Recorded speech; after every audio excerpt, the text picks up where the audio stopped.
My name is Tnee, and I think great stories are at once both profoundly familiar and effortlessly unique. So a great storyteller needs a keen eye, a patient ear, a creative mind, and most importantly, an open heart. The Storyteller-In-Residence opportunity means proximity to people that inspire me. I have been doing a lot of healing and connecting of my own in recent times by bringing my awareness back to my body on a daily basis. I want that for everyone.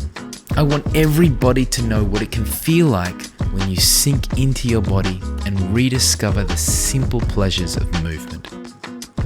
I'm so excited to connect with the diversity of people who are reigniting their passions by moving their bodies. Over the next few months, I'll be meeting and moving with a bunch of marvelous humans that love to move their bodies in all manner of ways. So follow me on an adventure through storytelling and movement as everybody now storyteller in residence, and let's discover what moves you.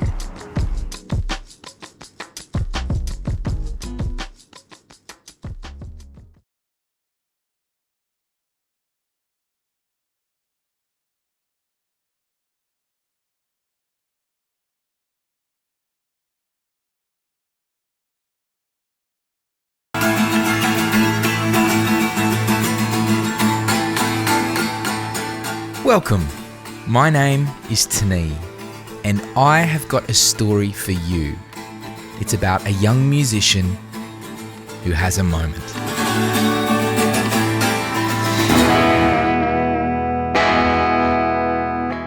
My name's Josh Murphy. I'm 16 and I sing and play the guitar. I love it. If I've got a guitar in my hands, I'm happy. Josh was performing on the HOTA main stage as part of the Those Who Rock concert. For me, I haven't had many opportunities to really perform to people, and then to perform at the HOTA stage with Dave Gleason was just remarkable for me. As a dream come true to actually be there on that stage and have him standing there singing in front of me, and me kind of losing it on stage was amazing. Now, in Josh's own words, kind of losing it on stage. This is exactly why we wanted to sit down and have a conversation with Josh, because we wanted to get to the heart of what that feeling was. If any, I can't really remember a lot of it. I just remember just going in there, the song starting, and I guess flailing around is probably not the nicest word for it, but it's letting the music kind of take hold and just absolutely going in for it. And I've looked back at the video footage and I was like, oh my god, I can't believe I did that. I wasn't going out there with a little choreographed routine of what I was going to do. It just kind of happened in the moment. It just happened in the moment. Just like most of the best things that happen to us in life. And I think Josh expresses this elusive flow state feeling best when he says, no other thought in my head. It was just the kind of singularity of what was going on at the time. It was one of the greatest experiences I've ever had. And it's kind of led to my realization that the reason why a lot of those musicians do the same moves is because it's just what your body does. If they're truly lost in the music like that, and I think that happened to me in that time. I'm sure there were many people that lost themselves to the feeling of music that night. For Josh, that moment lives on in his music and keeps his body moving.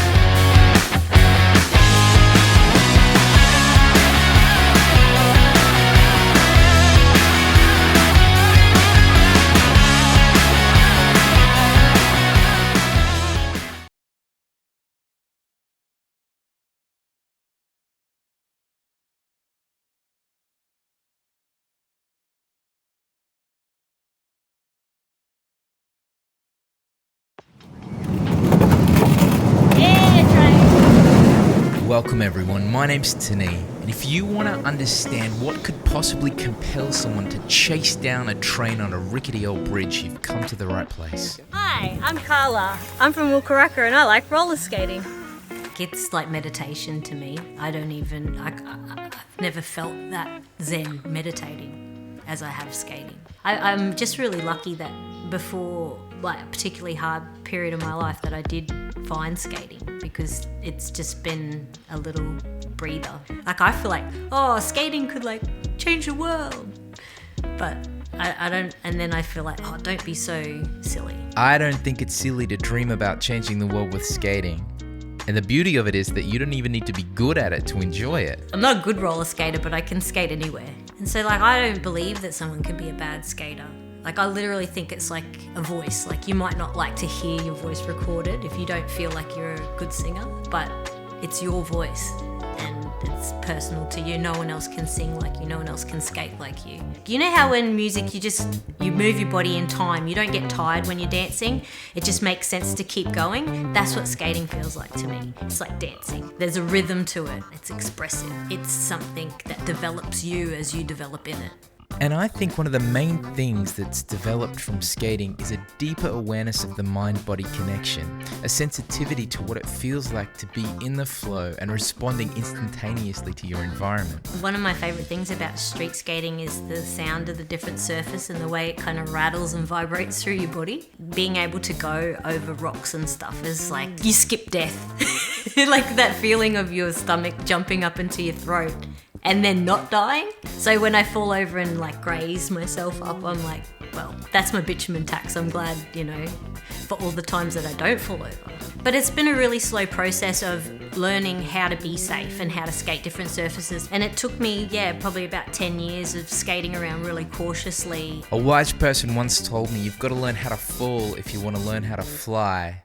But it's so worth it in the end. And how special to be able to share that experience with the people that you care about. I like watching them skate because I never kind of expected them to like it, and then to see how much they light up when they do it, it makes me feel good. People, when they're having fun, learn. Like it's like the secret ingredient. It just gives you permission to like fail.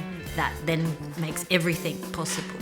I'd like to share that with people. I really think that everybody deserves to feel the strength of their own body and to the strength of their own voice.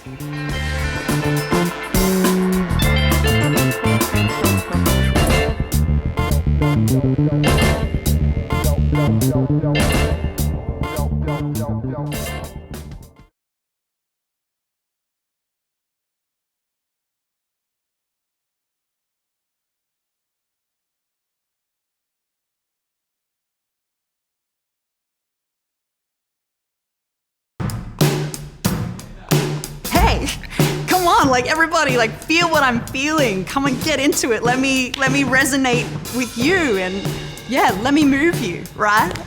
Let's go. Welcome everyone, my name's Tnee and you are about to meet a force of nature. Hey, my name's Dee. I am a music artist. I live in Ipswich and get to do a lot of work around the place. There's something so amazing about getting behind a drum kit that's mic'd up through the PA and you just go for it and let loose. And it's almost like, the kick drum, it's like punching you in the chest. It's like, I just want to hit people in the core of who they are. Like, I just want to leave a lasting impact.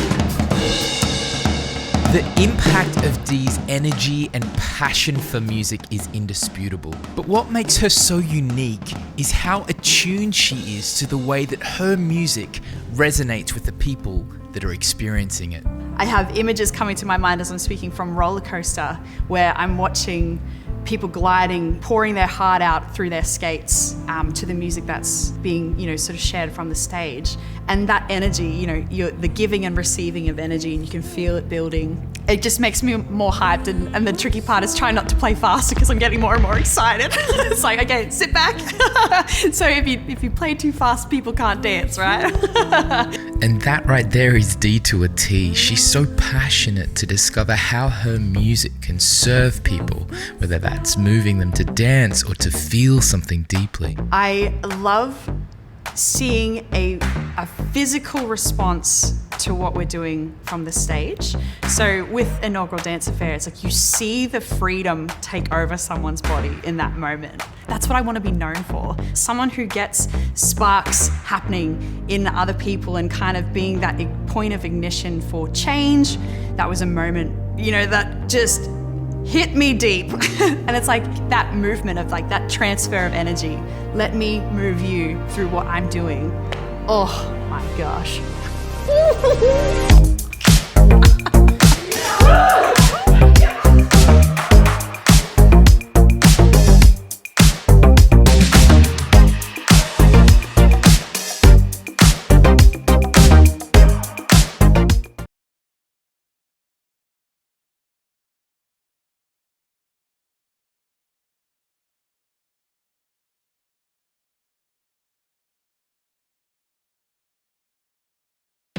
I didn't know where I wanted to go with dance. I didn't know what the journey was. And I still kind of don't. It's just kind of, I've let the journey flow and it's taken me to this seat. So like... Welcome everyone, my name is Tnee. Meet Jazzy, an artist who channels energy through expressive movement. His intuition has guided the flow of his journey, but like most artists, it all starts with the simple joys. Simple joy of turning on video hits on a Saturday morning, rage on a Sunday morning, and listening to your favorite hits. There's no YouTube, so you're trying to learn the dance moves off the music videos. That's how I started dancing. And that turned into a career.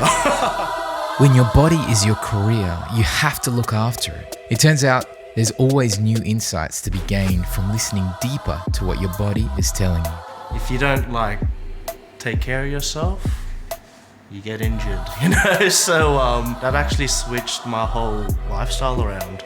I'm starting to know my body more because of these injuries. The first biggest step for me to get back into dancing was actually be teaching myself how to walk again, getting my sort of mechanics back into doing everyday things, and then turning that into my craft. I love the idea that everyday movements can be an opportunity to cultivate presence of mind, and how that can in turn inspire us to be more expressive with our bodies in each moment. I keep going back to living the lifestyle of this particular dance because it makes you move every day, so you don't think about dancing per se. You just get up sometimes and automatically I might just like put the music on, and then all of a sudden you're dancing, and now you're having a session in the morning with your roommates, you know, so you don't know when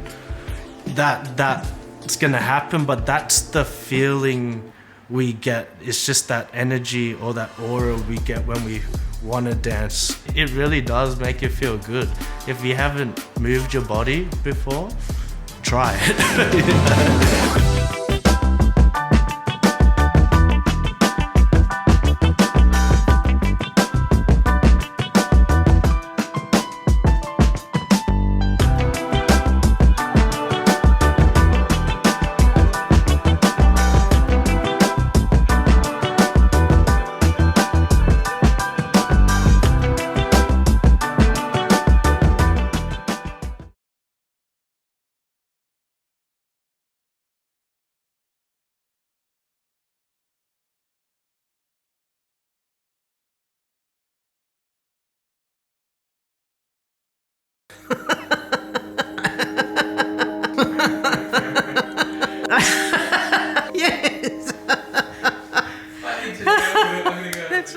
Welcome everyone, my name's Tnee, and if you would like to understand more about what keeps someone light and young at heart, let me introduce you to...